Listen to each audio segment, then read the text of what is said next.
High to all. நானும் ஜெயிலுக்கு போறேன், நானும் ஜெயிலுக்கு போறேன் அப்படின்னு சொல்லிட்டு ஒருத்தங்க கத்திக்கிட்டே இருக்காங்க. அவங்க என்ன கத்துறாங்க அப்படின்றத கேட்போம். நீ வெளிய வந்தனா உனக்கு மைனர் பசங்க 2 பேர் வந்து டிவிக்கேன்னு கத்திட்டு ஓடிட்டாங்க அப்படின்னு சொல்றீங்க. சரி, நீங்க கிட்டத்தட்ட ப்ரொட்டஸ்ட் மாதிரி ஆரம்பிச்சிருக்கீங்க. பக்கத்துல வந்து பாத்தீங்கன்னா ஒரு 4 பேர் கூட இல்ல. இதே நீங்க வந்து பாத்தீங்கன்னா இப்ப யார பத்தி பேசிட்டு இருக்கீங்களோ அவர் வந்து பீச்ல உக்காந்தா என்ன நடக்கும் அப்படின்றது பார்த்துட்டு இருக்க உங்களுக்கும் பேசிட்டு இருக்க எனக்கும் ஏன் யார பத்தி அவங்க வந்து பேசினாங்களோ ஜூலி மேடம் உங்களதான் சொல்றேன். சோ என்ன நடக்கும் அப்படின்றத மட்டும் நீங்க கொஞ்சம் யோசிச்சு பாருங்க.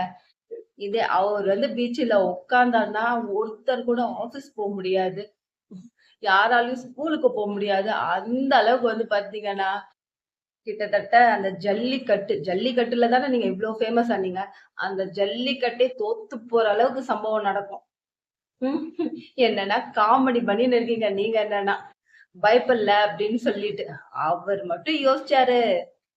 தரமான சம்பவமா இருக்கும். இத பத்தி நீங்க என்ன நினைக்கிறீங்க அப்படின்றத கமெண்ட் பண்ணிடுங்க. மறுபடியும் நம்ம வேற ஒரு வீடியோல டக்குன்னு சந்திச்சிருவோம். டாட்டா.